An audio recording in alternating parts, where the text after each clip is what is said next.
and adulation isn't really your favorite part of your story, and I'm wondering how they were able to kind of convince you to finally allow this to happen. Did Mac have to come in and close the show like a recruiting pitch, or how did you end up comfortable enough to say, yeah, let's do it?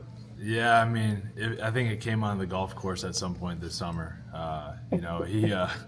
He's been on me for a few years now to come back, and I've wanted to come back. Just our seasons are so long, and the chance I do get a break, I like to be out in the sun, and But it finally worked out this year where I kind of got a break in action, just a day off in between games in the Midwest. So it's gonna work out great, and the fact that it's Villanova makes it even more special. All right. Let's go to Jared Larson. Jared?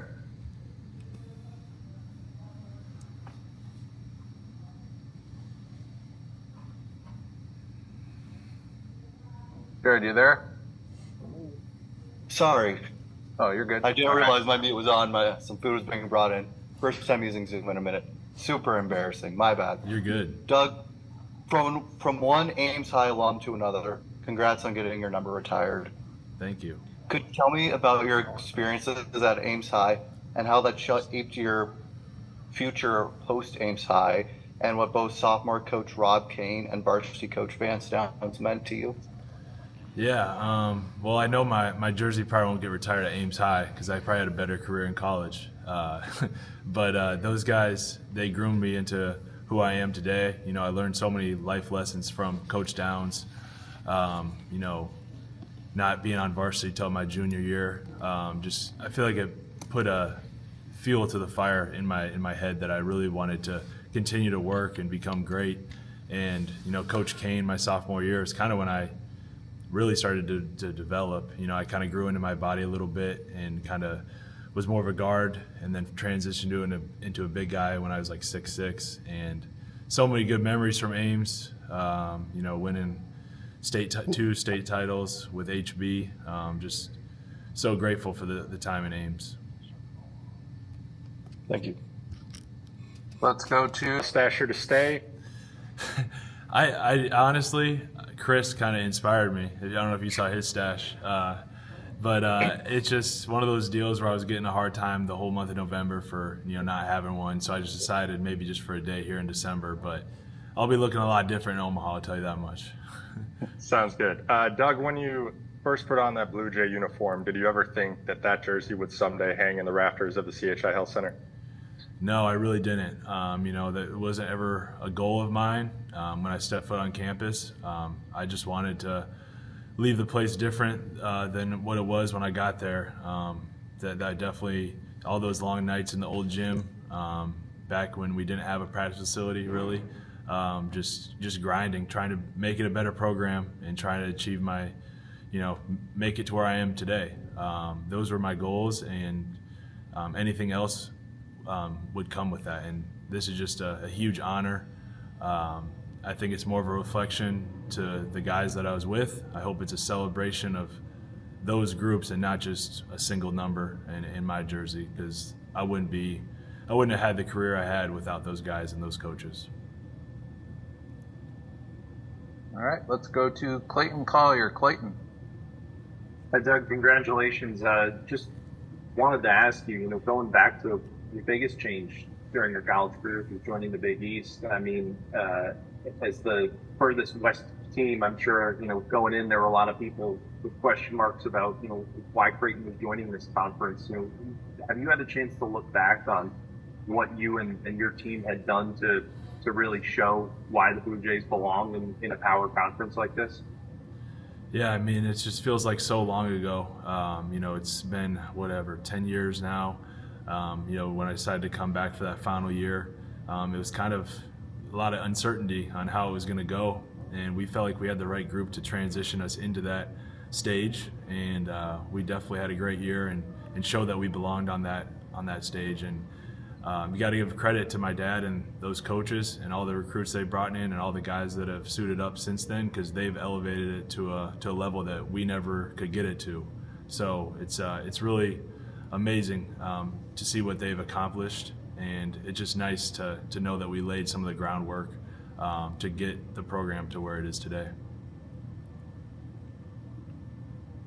Tom Chattel. Tom, you're up. Hey, Doug. How you doing? Good, Tom. Good to see you again. You too. Yeah. I wanted to, I guess, ask a little bit the same thing Creighton did. Just curious, you guys went from the Valley to the Big East that year. What was any memories of any games that were really, I guess, big for that adjusting, maybe the Villanova game on the road that year? And I also wanted to ask you some more about what do you think about the job your dad's done elevating the program into that league? Yeah, I mean, there's so many that stand out to me. That Villanova game at their place was special, like you said, seeing Raggi hit all those threes. I mean, Providence, senior night, just unbelievable. Couldn't have written a better game. Just so many. Just I get chills thinking about that game sometimes. And the inaugural game against Marquette on New Year's was super cool. I remember we're still kind of pissed at my dad because he made us stay at a hotel after that game on New Year's out in West Omaha. So I always give him a hard time about that. I think he's softened up a little since then. But those are some great memories that first year. But obviously we played more of my games in the Valley and had some great memories there too with all the fans in St. Louis. Just so much fun. It's just awesome looking back at old photos and videos on YouTube, just how fun it was. And on my dad, just the job he's done. He's really adjusted as a coach. He's a player's coach. He lets them play free. He never let me shoot 19 threes in a game. But now guys are doing that, and just super fun to watch. I just couldn't be more proud to be a Blue Jay alum and just seeing all these guys thrive. Thank you. No problem.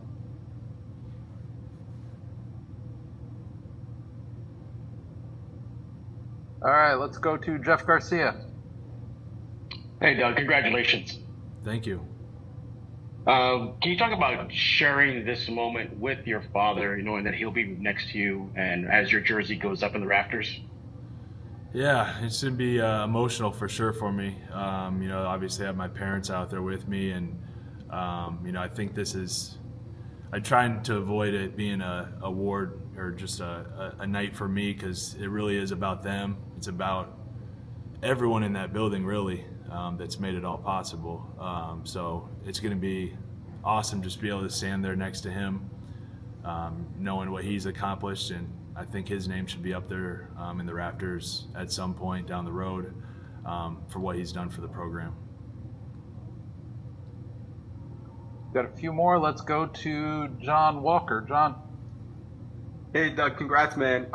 You just kind of mentioned some memorable moments from your last year in Omaha, but what about before then? What are some of the moments that stand out to you when you think back in your entire time as a Blue Jay?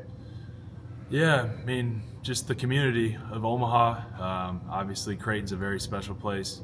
I feel like it's like one big family. I've said that before in the past. I still see people to this day when I'm on the road, traveling to all these NBA cities, proud Blue Jay alums, and people I feel like I've sat in classrooms next to. It's a bond that lives throughout an entire lifetime. So just super grateful for my time there. Still stay in contact with a lot of my professors. Just a lot of people around the Omaha community. I like to come back, obviously my family, but there's no place like it. It's changed a lot since I've been there for the better, and it's just great to see them continuing to take the program to a new level. Okay. Jared, you're back up, Jared. Hello, I got two more questions from my boss, and these are both relating to your time at Ames High. There, Doug. First of all, what were some of your favorite courses and or teachers while at Ames High? And to follow up, what advice do you have to share with some current Ames High students? Thank you. Yeah, that's going back a ways. Obviously, Mrs. Seibert, I don't even know what she taught. Some sort of literature was one of my favorite classes. She just had a very great way of connecting with the students, and honestly, I couldn't tell you, like, there's so many great people there at Ames High. I know it's a brand new high school now, and just there's so many great people, so many great memories, and Coach Downs, obviously going up to his office to watch film occasionally. He had his own office upstairs, and it always felt like we were going to the principal's office and not our coach's office. But just so many good memories of our team being crowded in that room watching, Des Moines Hoover clips, or just where we were wrong on defense, and just super, super grateful for my time there. Thank you. No problem.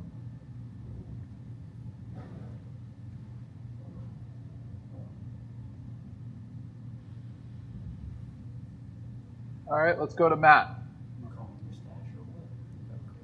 Doug, I'm just going to ask two, that way we can keep this thing unclogged. My first one is, the Villanova home game your senior year was the game you passed Larry Bird, and I was wondering what your kind of emotions were on how kind of picture perfect that is, that, you passed a legend as a player that day, and now you'll be hanging your jersey in the rafters at CHI against that same team. And then the second one is, you told, kind of I don't know if you didn't really tell the story. You kind of just said it happened at your senior night speech, that, you remember the moment where you wanted to quit basketball and your dad kind of talked you out of that. And I'm wondering what you can remember of your point of view of that conversation and how your dad kind of swayed you back into the game. Yeah, to start with that, I just remember being, probably 14, 15 years old, and I hadn't really hit that growth spurt. I wasn't really playing on my AAU team at the time. We were in like Fort Wayne, Indiana, I think, coming back from an AAU tournament. It's a pretty long drive back to Ames, Iowa from there. So I just remember like telling him, like, hey, I would like to be a coach. I'd like to be involved in the game somehow. I'm obviously not that guy yet. I'm not getting recruited. I'm clearly not playing on an AAU team. So I would love to just be a manager for you, and just see where that goes. And he called me crazy. He saw it coming. He knew when he hit his growth spurt. He knew the drive that I had, and he kind of just talked me off of it. And I'm glad he did, because from that moment forward, I was as locked in as I've ever been. I got back, was on the sophomore team, like I said earlier, at Ames High. And was a six-man on my junior year team that won the state title. And I still just had that chip on my shoulder, seeing Harrison do what he did in high school, and all these big-time coaches coming to watch us, and still really not getting recruited at a high level. I think if it weren't for those moments throughout my career as a young guy, I don't think I would be where I'm at today, or that we'd be having this night in Omaha. And then the other question, the Villanova game, I feel like that's the game where they didn't let Raggi shoot a three, so it just opened up so much stuff in the paint, and I was able to get off pretty good that game. And Larry Bird obviously was like my grandpa's favorite player, my dad's favorite player. Like, everyone in Iowa loved Larry Bird, so that was special being able to pass him on that night. And I always joke about it. If he would have the 3-point line, he'd definitely be number one. Doug, we'll wrap things up with Adam Kruger. Adam? Hey, Doug. Adam Kruger with CBS in Omaha. You mentioned how at Ames you had that chip on your shoulder. When you first started at Creighton, did you have that chip on your shoulder, or maybe pressure, knowing that you're the son of the new coach in town? And you mentioned the New Year's night in the hotel. Is there any other memories you had with your dad, whether it be butting heads on the practice court, or a real bonding moment as well that you had at your time at Creighton? Yeah, I mean, it brings back so many memories, that question. I think when I first got there, I really didn't know if I was going to play my first year. I thought I was going to redshirt. Casey Harriman, Ethan, we had Gregory, Kenny, all those guys in the front line, and I think Wayne Runnels was there too. and we ended up just having some injuries, and they needed me to play. Casey tore his labrum. I think Ethan had plantar fasciitis, and I just really had to step in and play right away. And I ended up playing really well in a scrimmage against Colorado and Denver, and just kind of took off from there. They had all the vets on the team had confidence in me. They were feeding me the ball, and I kind of just ran with it. And I'm obviously didn't want those guys to be hurt, but it probably would have been a different story for me my freshman year if that wouldn't have happened. And with my dad, obviously we definitely butted heads at times. It was tough being a college kid, having to go back to your parents' house at times. You kind of just want to be on your own because you live with them your whole life. But looking back, it was a lot of fun, sending my laundry home with him every once in a while. These were pre-NIL days, but he could legally give me some cash to go to the movies. So these were fun times.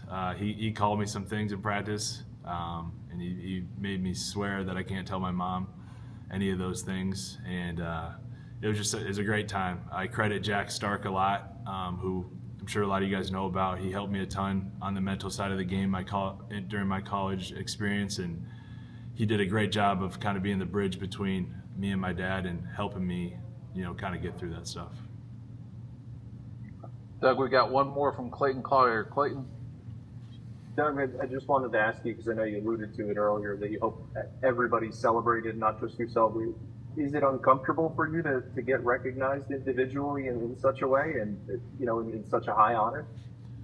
Yeah, it is a little uncomfortable. Obviously it's a huge honor, but luckily it's a quick deal where I can, see it happen and just really soak it all in, soak in the atmosphere. And I just really hope that people know that it's not just a me thing. It's a we thing. It's what all those guys on my team and coaches, managers. It's a honor for all of us. It's not just me. And I hope someday we could all be recognized together. And I know a lot of guys will be in the building with me. So I'm just really looking forward to kind of having a little reunion.